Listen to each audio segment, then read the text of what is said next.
Ecclesiastes tells us that there is a time and place for everything. And once again, it is time to take a look at the budget. We thank President Rodrigo Roa Duterte for outlining his priorities during the SONA as well as reporting to the nation. We thank the DBM led by Sec Wendell Avisado for the hard work that they've put in to a very historic budget. But I also firmly believe that it is also the time, regardless of what our religion is, to take in mind 2 Chronicles 7:14, that the Lord said, if my people, and there are 4 things that we must do, call His name, humble ourselves, seek His face, and turn from our wicked ways, He will hear us from heaven and heal our land. So we passed Bayanihan 1 to heal as one. We passed Bayanihan 2 to recover as one. But the bigger Bayanihan and the bigger sign of unity will really be the 2021 budget. Hindi po to hiningi ng ating Pangulo na mangyari ito. Hindi po to hiningi ng Kongreso. But we have to show our people that we can be proactive and lay certain foundations for the next administration and for the post-COVID-19 world. You know, when people think of Filipinos all around the world, there are certain images that stick in their mind. And siguro lahat tayo, no? So dun po sa, for example, sa after World War II, yung ingenuity ng Pilipino na yung mga spare parts at mga ibang materials were put together to have the world-renowned Filipino jeepney. No? Isang image yan ng Pilipino. Isa din image po yung nabasag ang buong Visayas, and ayan po si Majority Leader, no? And despite the desperation, nakikita yung smiles, and behind that smile, yung umiiyak na or yung a grieving heart sa lahat ng nangyari during Yolanda. Doon din nakita po, isang image ng Filipino yan. Of course, for all revolutions around the world, until now po, yung image ng mga madre at mga bata, mga kababaihan, na hinarang ang kanilang katawan sa tangke at binibigyan ng rosas ang mga sundalo, is also one of the images. No? But of all of those images, kung ang Pilipino ay parating meron Last Supper na painting o litrato or wood carving sa kanilang dinner table, sa kanilang dining area. Usually, meron din pong isang litrato, kalendaryo o picture ng bayanihan. At yung traditional bayanihan na yung buong barangay, magkakapitbahay, binubuhat ang bahay kubo. And this is a good example for me because kung ililipat mo ang bahay mo half a kilometer, 1 kilometer away, there's no other way kung hindi magbayanihan. Number 2, there's no shortcuts. Hindi mo pwedeng, sige, buhatin natin yung half kilometer, magiging 1/4 kilometer. Kasi pinag-aralan na yung pinakamadaling rota dahil nga tulong-tulong kayo sa pagbubuhat nun, di ba? But during this time of crisis, we realize that we have to be proactive sa bayanihan. Saan ba ililipat yung kubo na yan? Kasya ba dyan yung titira dyan? Yung paglilipatan ba, may pundasyon na doon? May sewerage ba? May kalye ba? Yung paglilipatan ba, may backyard na farming area, etc. And I would like to believe po, with the efforts of the President, the Cabinet, and with the help of the Senate and the House of Representatives, that is the kind of budget we will have in 2021. So I ask our people right now to imagine what 2021, 2022, 2023, 2024 will look like. Because we need your input, whether through social media, sa Facebook, whether it's through email, whether it's through nandito po si Secretary Martin Andanar, buhay na yung mga lahat ng information lines ng Malacanang, di ba? At through your office then, give us the ideas, no? Just like sa Bayanihan 2, no, na naglagay tayo ng infrastructure both for agriculture and for tourism. We really believe dito po sa House of Representatives, after consulting the majority, the minority, nandito po minority leader natin, si Deputy Speaker Pulong Duterte, after consulting everyone, meron pong infrastructure na hindi natin pwedeng pabayaan. Number one, mass transportation. We have to take advantage of the crisis to keep building yung necessary mass transportation na priority naman talaga ng ating Pangulo at DOTR even before. Secondly po, yung digital infrastructure.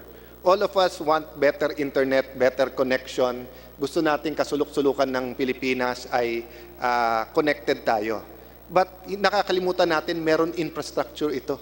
'Di ba? Hindi lang cell site po ito. So the digital infrastructure has to be put in, no? Third is health-related infrastructure. So makikita po natin na yung mga bagong health center, primary health care, even po yung mga ospital, medicine and everything will change with all that has happened now. And hopefully change for the better if we put in the infrastructure. Ganun din po sa tourism. Kahit saan po sa Pilipinas, napakaganda. Pero kung mako-compare nyo sa Malaysia, sa Thailand, sa Vietnam, sa mga top destinations around the world, no? Malilinis ang banyo, may parking area, yung pong traditional pasalubong goods nila, may suporta not only from their trade and industry department, from, but the infrastructure is all there, no? And of course, agriculture.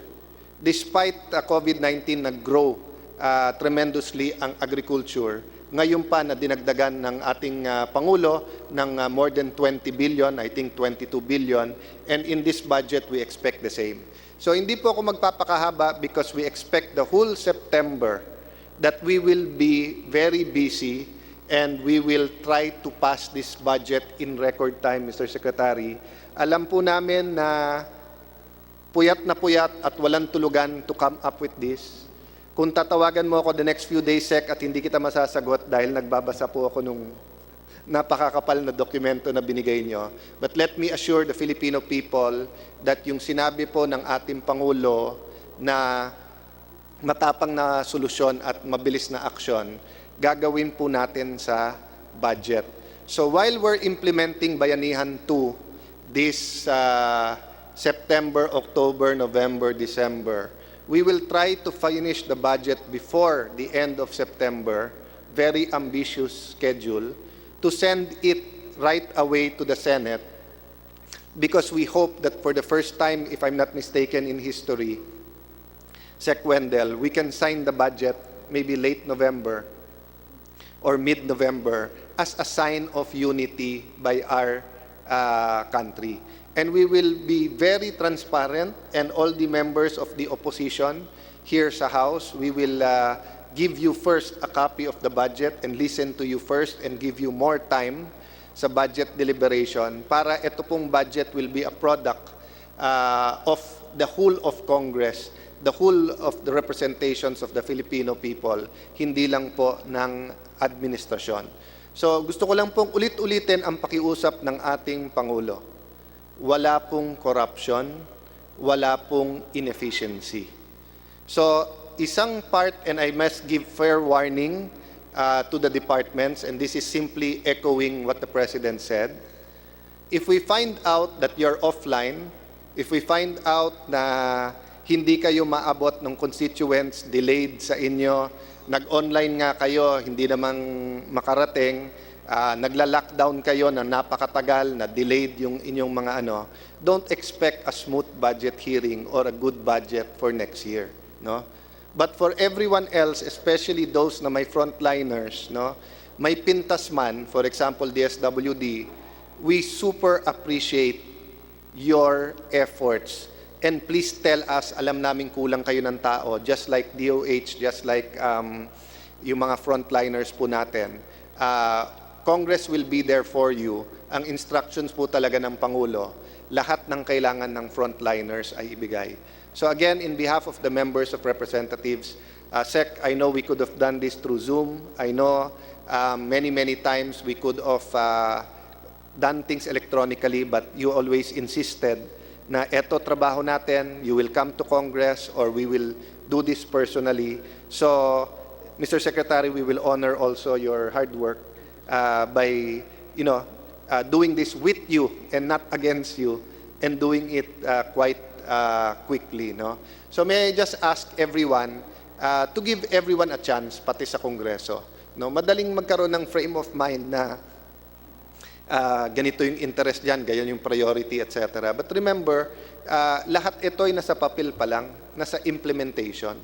So we will not put anything here that will be so easy na magkaroon ng graft and corruption.